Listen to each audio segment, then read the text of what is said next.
Bonjour à tous les Camerounais. Je viens ici vous raconter ma désolation. J'ai une histoire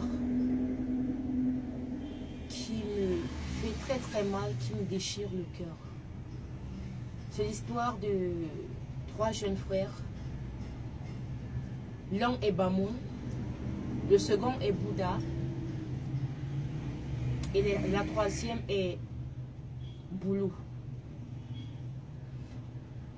Ça fait exactement 5 mois qu'ils m'ont contacté et je viens à raconter cette histoire parce que leur téléphone ne passe plus.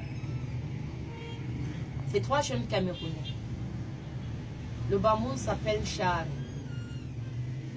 Il est de Machirim, mais je ne donnerai pas plus de détails. Ce garçon avait une vie tranquille, une vie paisible. Ce garçon se débrouillait dans sa cité, Bamoun, sa ville natale. C'était un jeune commerçant. Il a commencé par la sculpture. On les appelle les Wakwayu. Il faisait sa sculpture, ça lui donnait un peu d'argent. Jusqu'au jour où il fait la connaissance d'un gars Bouddha au nom de Zouan Séraphin. Alors, Zouan lui dit, ils peuvent devenir riches, que la souffrance n'est pas bien, il voudrait changer de vie. Et il lui propose d'aller voir un grand marabout, Maître Mustapha. Ils sont allés voir Maître Mustapha. Alors, quand ils arrivent chez Maître Mustapha, il leur dit, c'est facile d'être riche, il faut juste avoir le courage. Et il leur dit, la souffrance est tellement énorme au Cameroun que si on peut trouver de quoi avoir de l'argent, peu importe, on va le faire. Maître Mustapha les a écoutés religieusement et il a décidé enfin de leur donner ce qu'il devait leur permettre d'avoir beaucoup d'argent. Il a posé la première condition. Vous irez avec ce portefeuille qui vous donnera 2 millions de francs chaque semaine. Ils ont pris et ils ont remercié Maître Mustapha. Ils sont partis. Ils n'y croyaient pas. Mais effectivement, au bout de la fin de la semaine, ils ont vu 2 millions de francs dans le portefeuille. Ils sont devenus subitement riches. Ils ont acheté voiture, ils ont acheté terrain, ils ont construit maison, ils avaient une vie de rêve. Et tous les membres de la famille ont commencé à les célébrer. Rapidement, le Bamoun est tombé sur Evina, la fille du Sud. Evina, jeune, étudiante de soie, n'a pas voulu louper cette occasion. Elle s'est agrippée là-dessus. Elle avait trouvé son nom. Charles lui a promis maison, billets d'avion et autres, choses qu'il a respectées. Entre-temps, la relation a grandi et ils ont choisi de se marier. Le Bouddha continuait dans sa quincaillerie, dans ses avions et autres, toujours en plan business. Le Bamoun aussi, la fille, le trio, ils ont eu un succès. Et un jour, Maître Mustapha leur fait une notification. Il faut revenir le voir. Ils sont partis voir Maître Mustapha sans toutefois amener la fille Evina. Une fois chez Maître Mustapha, il leur dit, actuellement, vous allez commencer à remplir les conditions. Vous avez eu beaucoup d'argent. Il a dit au Bamoun, tu vas faire l'amour avec ta maman 2 fois par semaine. Et au Bouddha, et au gars Bouddha, Zouan Séraphin, il lui a dit, tu feras pareil. Et vous allez faire quelque chose pour célébrer votre maman. Le vendredi, il aurait fallu que le Bouddha rentre au village pour faire l'amour à sa maman. Ça n'a pas été facile.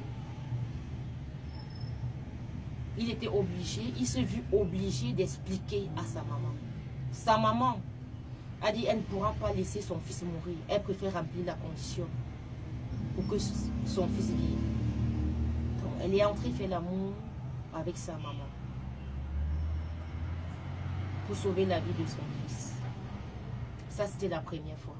Le gars Bamoun est parti au village. Il était obligé de séquestrer sa maman pour pouvoir lui faire l'amour afin de ne pas mourir.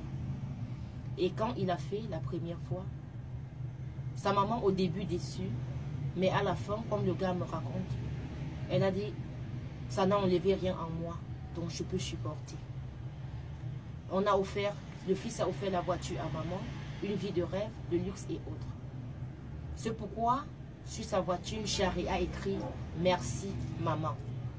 Quand tu vois sur la voiture de Charé « Merci maman », il remercie maman de lui avoir offert son corps pour qu'il puisse vivre. Je suis blessée.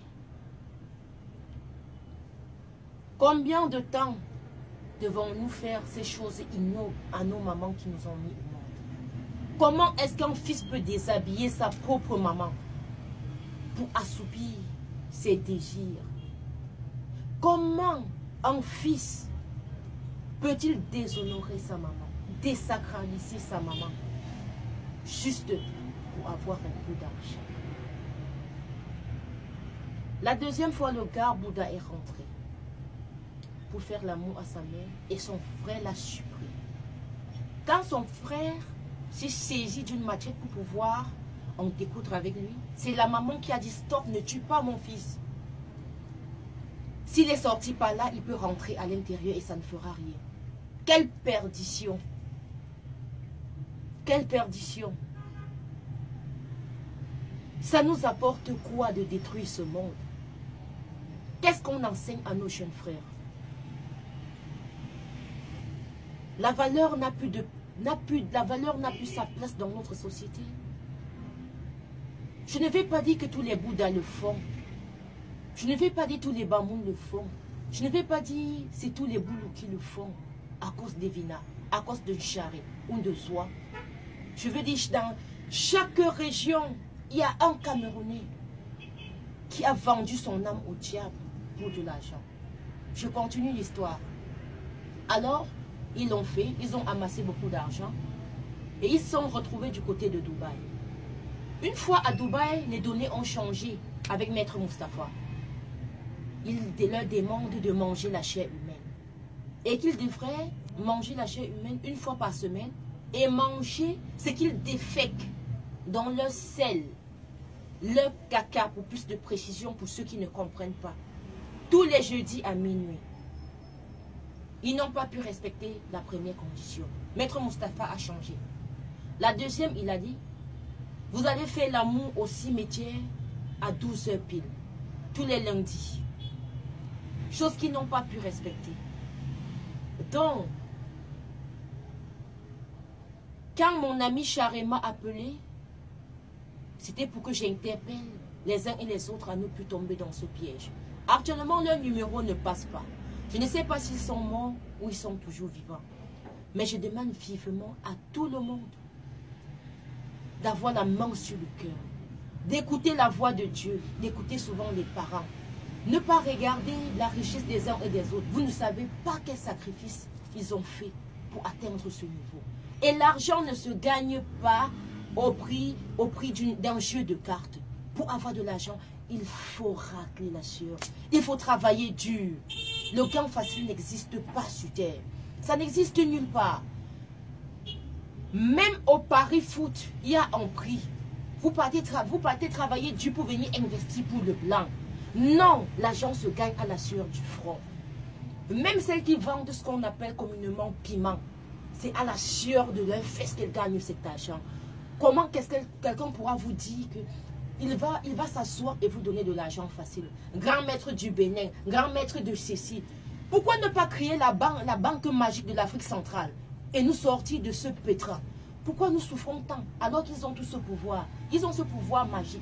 Pourquoi ne pas nous fabriquer des billets de banque et pas être distribués en longueur de journée? Pourquoi les malades meurent alors qu'ils ont tant cet argent? Non, arrêtons, arrêtons. Charé, si tu es mort, que Dieu accueille ton âme.